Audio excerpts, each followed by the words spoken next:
Praise the Lord, जय मसीह की सबको। मैं श्रृंखला कानपुर से फिर से परमेश्वर के मधुर और सामर्थी वचन में आप सभी को जय मसीह की बोलती हूँ।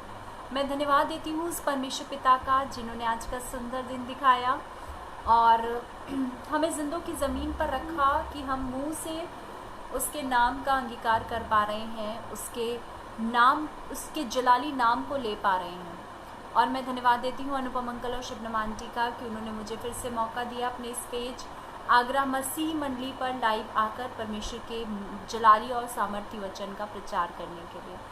तो आइए हम सबसे पहले परमेश्वर के वचन के लिए और उसकी ब्लेसिंग्स के लिए प्रार्थना करें कि परमेश्वर हमें पूरे दिन संभाल के रखे और आज हमें इतना ज्ञान और इतनी बुद्धि दे, इतनी समझ दे कि हम उसके वचन को अपनी ज़िंदगी में अपनाएं। तो आइए हम प्रार्थना करते हैं। धन्यवाद धन्यवाद धन्यवाद धन्यवाद परमेश्वर पिता, आज के समय के लिए आपको धन्यवाद देते हैं परमेश्वर। प्रार्थना करते हैं परमेश्वर, जो भी परमेश्वर लोग इस टाइम बीमारियों के बिस्तरों में पड़े उन्हें छुई और चंगाई दीजिए परमेश्वर। मैं प्रार्थना करती हूँ परमेश्वर और धन्यवाद देती हूँ परमेश्वर अनुपम अंकल और शबनम आंटी के लिए कि उन्होंने इस पेज को क्रिएट किया, जिस पेज के माध्यम से परमेश्वर आपके मधुर और जलाली वचन का प्रचार होता है परमेश्वर। मैं प्रार्थना करती हूँ परमेश्वर, हर एक बात के लिए परमेश्वर आपकी स्तुति आराधना करती हूँ परमेश्वर मैं प्रार्थना करती हूँ उन बच्चों के लिए जो तरह तरह के कॉम्पिटिटिव एग्ज़ाम्स की तैयारी कर रहे हैं परमेश्वर। आप उन्हें परमेश्वर हर एग्ज़ाम में सफल कराइए और एक बेस्ट जॉब परमेश्वर उनको मिलने पाए परमेश्वर। मैं प्रार्थना करती हूँ परमेश्वर हर एक व्यक्ति की आत्मिक उन्नति के लिए परमेश्वर हमें अपने अकल समझ और ज्ञान से परमेश्वर भरिए परमेश्वर, ताकि हम शैतान के तमाम चालों को समझ करके परमेश्वर आपकी इच्छा के अनुसार अपने जीवन को व्यतीत करने वाले हो पाए परमेश्वर। मैं प्रार्थना करती हूँ उन लोगों के लिए परमेश्वर जो आपके वचन को सुनने के लिए हमेशा आतुर रहते हैं परमेश्वर, उन्हें अपनी समझ से भरिए परमेश्वर, उनके जीवन को आप ब्लेस्ड करिए परमेश्वर। हर एक बात के लिए परमेश्वर आपके आदर और महिमा करते हैं, धन्यवाद देते हैं। इस छोटी सी प्रार्थना को आपके प्यारे बेटे यीशु नासरी के नाम से मांगते हैं, सुनिए और ग्रहण कीजिए, आमीन। तो आइए हम एक गीत के माध्यम से उस परमपिता परमेश्वर की स्तुति और आराधना करेंगे और उसके बाद फिर हम आज के आत्मिक मन्ना को मिल बांट करके खाएंगे।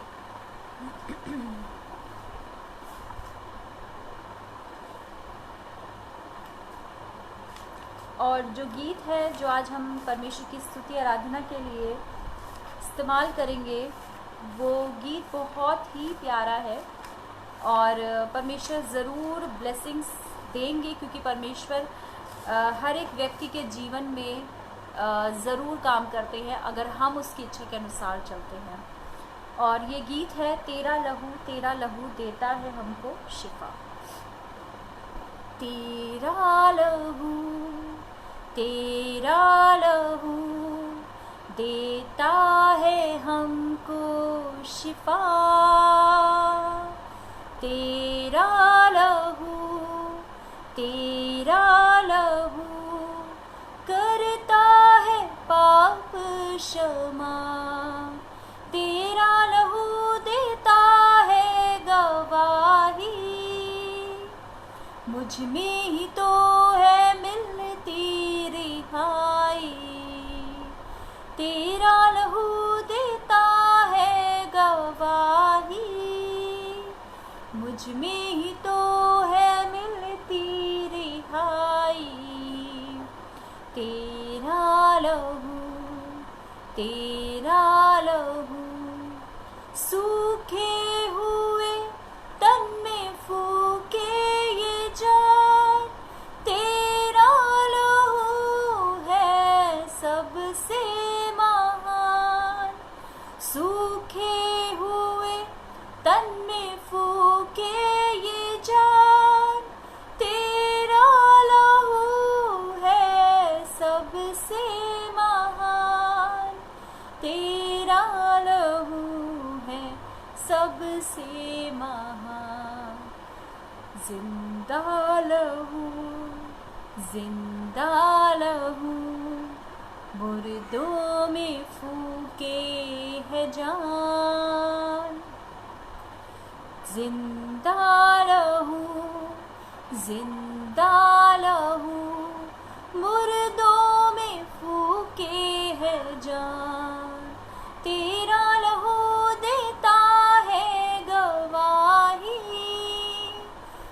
मुझ में ही तो है मिलती रिहाई, तेरा लहू देता है गवाही, मुझ में ही तो है मिलती रिहाई, तेरा लहू बहता लहू ये कहता है आज, ले लो मुझे और पालो शिफा। बहता लहू ये कहता है आज, ले लो मुझे और पालो शिफा, ले लो मुझे और पालो शिफा। जिंदा लहू देता है हमको शिफा, तेरा लहू देता है हमको शिफा, तेरा लहू देता ये गवाही, मुझ में ही तो है मिलती रिहाई, तेरा लहू देता ये गवाही, मुझ में ही तो है मिलती रिहाई, तेरा लहू। सच में परमेश्वर का जो लहू है, यीशु का लहू है, जिसको उसने हमारे और आपके पापों के लिए बहाया है, वो सच में जिंदा लहू है। और उस लहू से हमें क्या मिलती है? रिहाई मिलती है। हमारे हर एक पापों से हमें रिहाई मिलती है, हमारे हर एक कष्टों से, हमारे हर एक दुखों से हमें रिहाई मिलती है। कि वो परमेश्वर जिसको हम मानने वाले परमेश्वर हैं, वो क्या है? वो हमारा जलाली परमेश्वर है, हमारा जिंदा परमेश्वर है। तो आइए हम वचन के लिए प्रार्थना करेंगे और उसके बाद फिर हम आज के आत्मिक मन्ना को मिलबांट करके खाएंगे। धन्यवाद धन्यवाद धन्यवाद परमेश्वर पिता, प्रेमी दयालु परमेश्वर। हम जानते हैं कि आप हमसे बहुत प्यार करते हैं परमेश्वर। हम तो इस लायक भी नहीं हैं कि आप परमेश्वर हमारी सुधी लें परमेश्वर, लेकिन फिर भी आप हर टाइम परमेश्वर अपनी नज़रों को हमारे ऊपर रखते हैं परमेश्वर। इस बात के लिए धन्यवाद देते हैं परमेश्वर। और हम चाहते हैं कि परमेश्वर आप वचन के माध्यम से हर एक के जीवन से आप बात करें परमेश्वर। हर एक व्यक्ति के जीवन में परमेश्वर आपकी इच्छा पूरी होने वाली हो पाए। हम अपनी इच्छा के अनुसार नहीं, बल्कि आपकी इच्छा के अनुसार निरंतर चलने वाले हो पाए परमेश्वर। वचन के लिए प्रार्थना करते हैं, इस पर अपना अनुग्रह का हाथ रखिएगा। ये जिन जिन दिलों रूपी खेतों में बोया जाता है परमेश्वर, वहाँ से वो 70, 80 नहीं बल्कि 100 गुना फल लाने वाला हो पाए।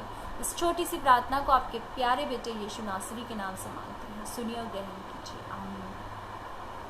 आज का जो टॉपिक है वो है हमें आराधना कैसे करनी है। आज का टॉपिक है हमारा कि हमें आराधना कैसे करनी है। एक दृष्टांत है बाइबल में, उसके ज़रिए मैं आपको एक्सप्लेन करूंगी और फिर धीरे धीरे हम देखेंगे कि क्या हम भी वैसे ही आराधना करते हैं जैसे कि परमेश्वर हम और आपसे चाहता है कि हम अपने जीवन में उस परमेश्वर की स्तुति और आराधना करें। क्योंकि हमें पता है कि हमने बहुत बार सुना भी है कि जब हम इस दुनिया में भेजे गए हैं तो इस दुनिया में हमारा भेजने का कुछ मकसद होगा।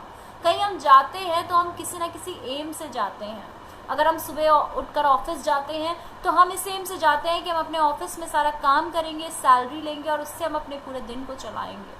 तो वैसे ही जब हम इस दुनिया में भेजे गए हैं तो परमेश्वर का कुछ मकसद था जिसकी वजह से उसने हमें और आपको इस दुनिया में भेजा है, और वो मकसद है स्तुति और आराधना करना।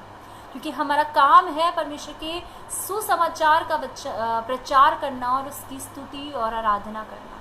तो आज का टॉपिक यही है कि हमें आराधना कैसे करनी है। इसके लिए बाइबल में हम एक दृष्टांत पढ़ेंगे, लूका रचित सुसमाचार, उसकी 7th अध्याय 36 to 50 वर्स। ये मैं शॉर्ट में आपको स्टोरी बताऊंगी और उसके बाद फिर मैं धीरे धीरे एक्सप्लेन करूंगी इस चीज़ को। जब हम पढ़ते हैं, यहाँ पर एक दृष्टांत है जिसमें यीशु मसीह एक फरीसी के घर जाते हैं और उस फरीसी का नाम शमौन।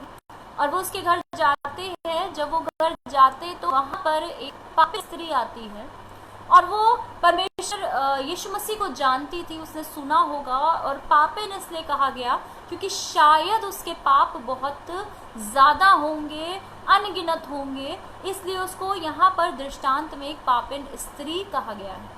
और यहाँ पर इस प्रकार से लिखा है वचन में कि जब वो खड़ी थी तो वो रो रही थी और उसने क्या किया, वो आगे आती है यीशु मसीह के पैरों पर रोते हुए अपने आंसू को गिराती है और अपने बालों को खोल करके उन बालों से क्या करती है, पोंछती और एक इत्र लेकर आती है और इस इत्र को खोल करके परमेश्वर के पैरों पर क्या कर देती है, उंडेल देती है। ये देख करके शिमोन ये सोचता है कि अगर यीशु मसीह भविष्यवक्ता होते, अगर उन्हें इतना ज्ञान होता तो वो समझ जाते कि जो स्त्री है वो कैसी है, पापिन स्त्री है। और उस समय जो फरीसी लोग होते थे वो ये पापिन स्त्री या पापी लोगों से बहुत घृणा करते थे। तो वो ये देखता है कि यीशु मसीह ने तो उसको रोका भी नहीं, इसका मतलब उसके मन में बहुत संशय आ जाता है शिमोन के।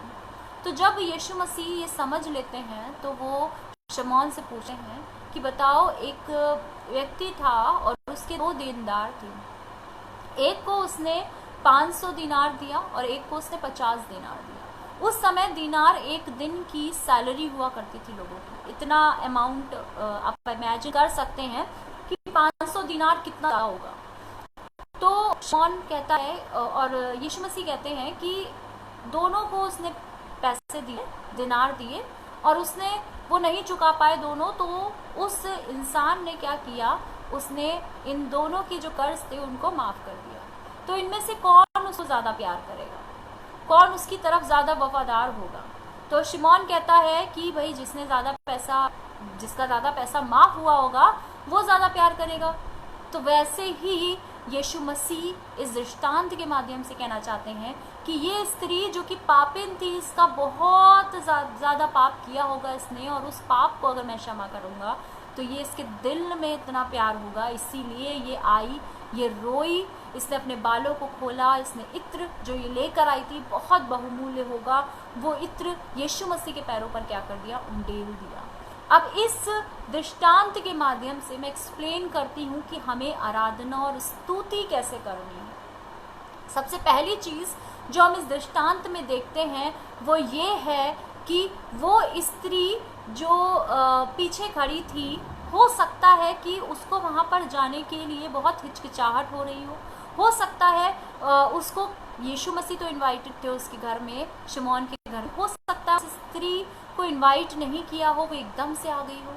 मैं ये कहना चाहती हूँ कि ज़रूरी नहीं है कि अगर आप स्तुति आराधना के लिए या मीटिंग के लिए कहीं इनवाइटेड हो तभी आप जाएं और तभी आप वो मीटिंग को सुने, परमेश्वर के वचन सुने। हमारा काम है परमेश्वर के सुसमाचार का प्रचार करना।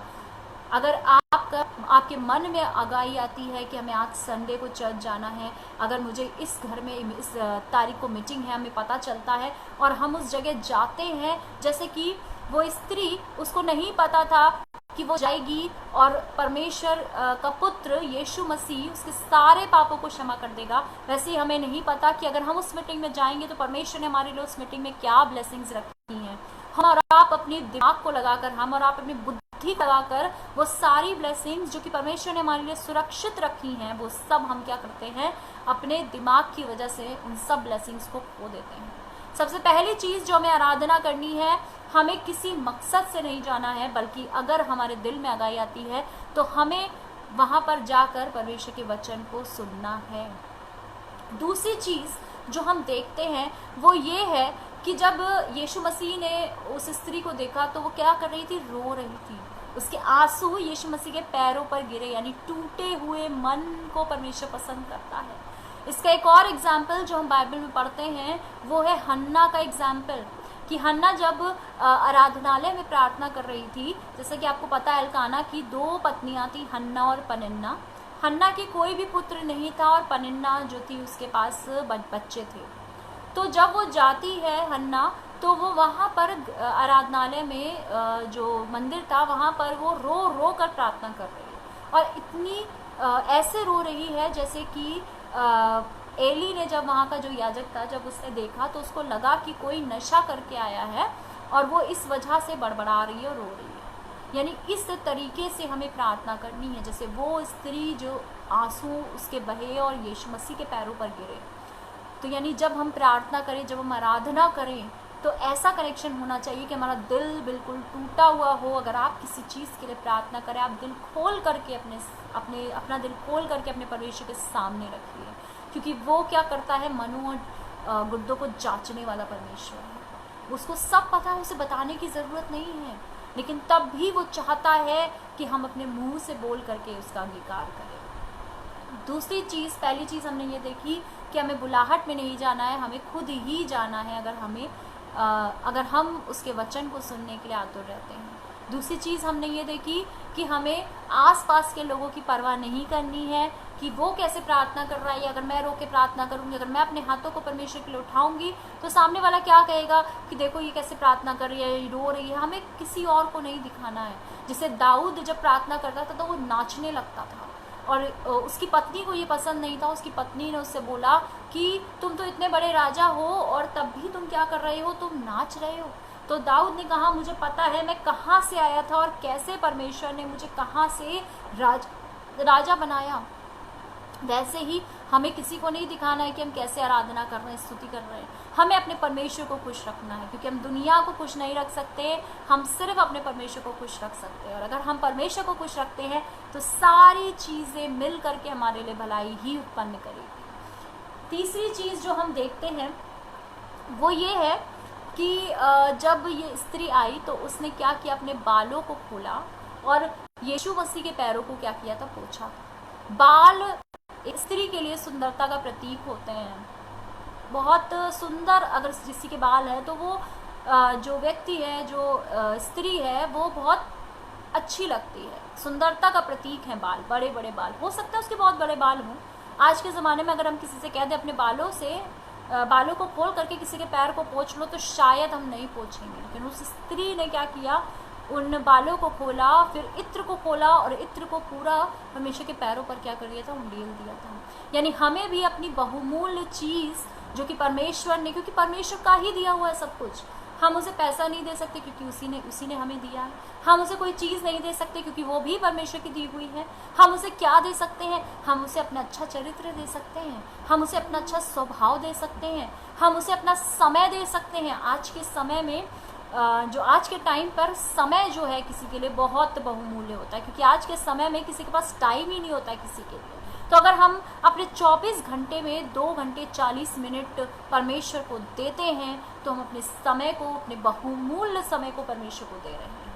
जैसे उस स्त्री ने बहुमूल्य चीज़ लेकर आई थी वो यीशु मसीह के लिए, वैसे ही हमें क्या करना है, अपने चरित्र को, अपने स्वभाव को, अच्छे स्वभाव से भी हम परमेश्वर की स्तुति आराधना कर सकते हैं, सेवा कर सकते हैं। अगर हम मीठी बोली बोलते हैं किसी से तो लोग यही कहते हैं हमसे, देखो ये है परमेश्वर को मानने वाले व्यक्ति, ये है क्रिश्चियन व्यक्ति, क्राइस्ट के फॉलोअर हैं।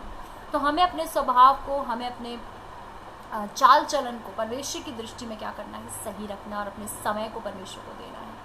और चौथी चीज़ जो हम देखते हैं वो ये है कि यीशु मसीह को जब उस स्त्री ने देखा तो उसके दिल में क्या था, एक प्रेम था, एक चाह थी कि वो यीशु मसीह से मिले। और वो जो काम वो सोच रही थी कि बाल को खोल करके रोएगी, वो इत्र को उसके पैरों पर उंडेलेगी, वो बहुत प्रेम पूर्वक उसने किया।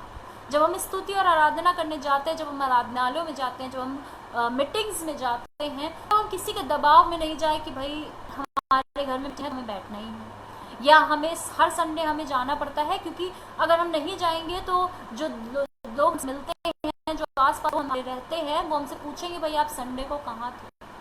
हम ये सोच करना चाहिए, बल्कि प्रेम पूर्वक अपने मन की इच्छा से मीटिंग और चर्च को अटेंड करें। जैसे कि वो स्त्री, उसने ये नहीं सोचा कि वहाँ पर लोग होंगे क्या कहेंगे, या मुझे जाना चाहिए कि नहीं जाना चाहिए, या इत्र में लेके जाऊँ कि नहीं जाऊँ, बल्कि वो किस लिए गई, वो अपने उसके मन में विचार आया और वो उस चीज़ को फॉलोअप करते करते वहाँ पर पहुँच गई। 4 चीज़ें जो हमने देखी। सबसे पहली चीज़, हमें दूसरों की परवाह नहीं करनी है।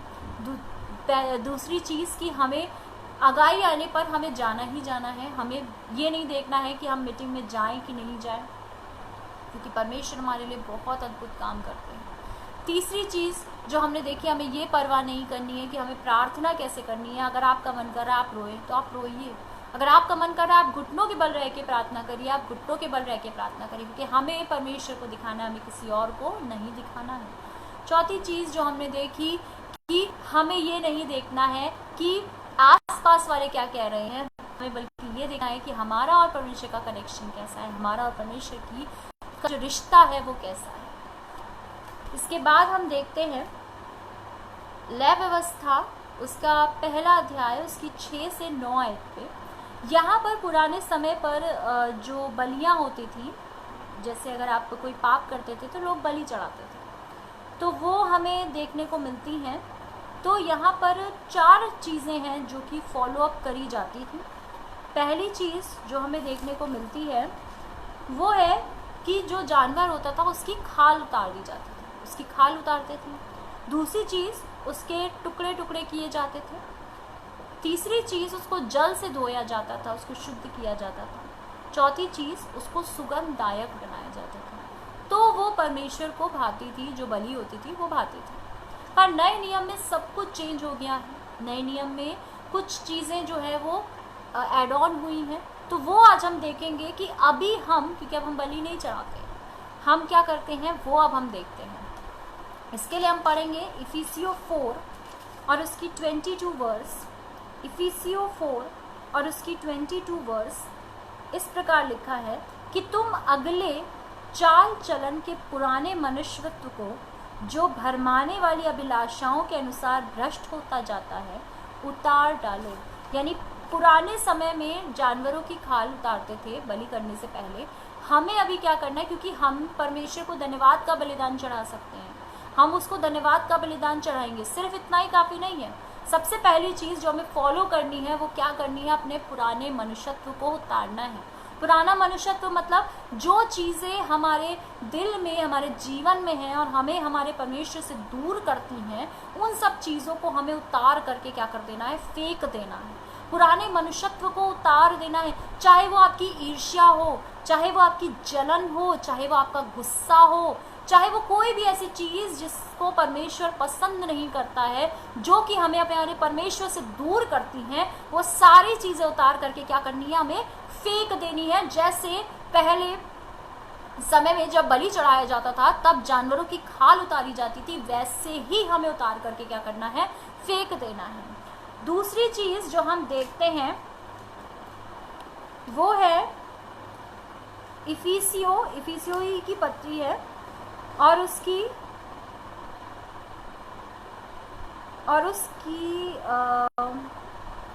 इसके बाद टुकड़े टुकड़े करना है। जैसे कि हम देखते हैं कि बाइबल में लिखा है, वचन को पढ़ते हैं कि परमेश्वर क्या करता है, जो टूटे हुए मन हैं उनको क्या करता है, परमेश्वर की दृष्टि में वो मन बहुत अच्छे होते हैं। टूटे हुए मन, दुखी मन, पिसे हुए मन, क्योंकि परमेश्वर क्या करता है, हमारा सृष्टि करता है, हम पर हमारे ऊपर ध्यान लगाए रहता है। तो अगर हम इस टूटे हुए मन से उससे प्रार्थना करते हैं तो वो प्रार्थना बहुत जल्दी सुनी जाती है। जैसे हन्ना की प्रार्थना सुनी गई थी, उसका मन भी बहुत टूटा था।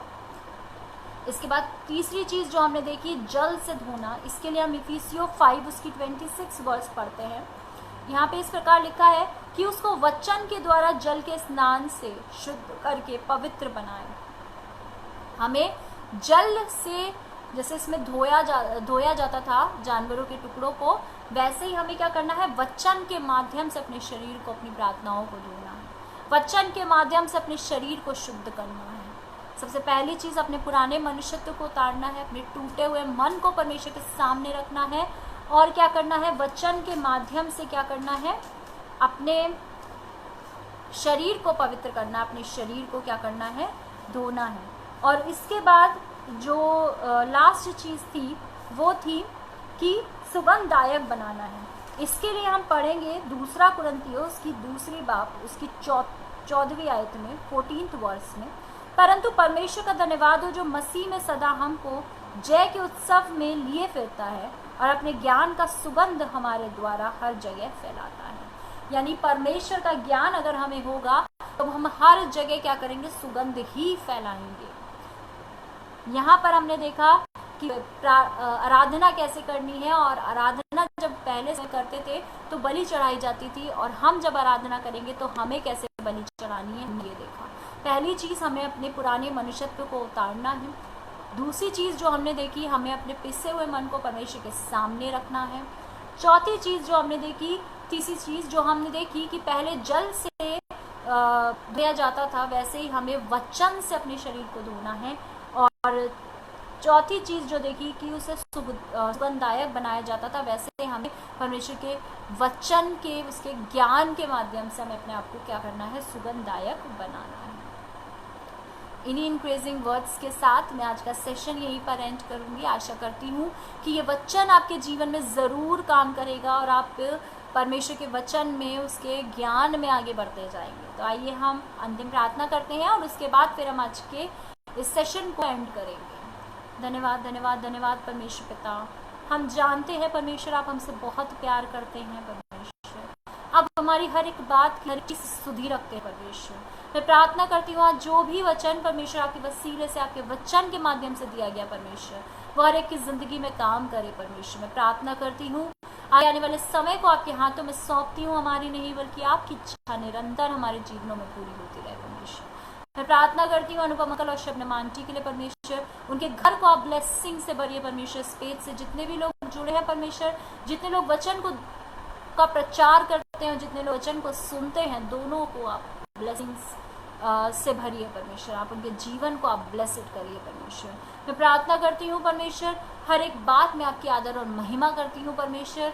हर एक चीज़ को परमेश्वर आपके सामने रखती हूँ, हर एक के जीवन से परमेश्वर आप अपने काम लेने वाले हो पाए परमेश्वर। इस छोटी सी प्रार्थना को आपके प्यारे बेटे यीशु नासरी के नाम से मांगते हैं, सुनिए और ग्रहण कीजिए, आमीन। Praise the Lord. जय मसीह की सबको।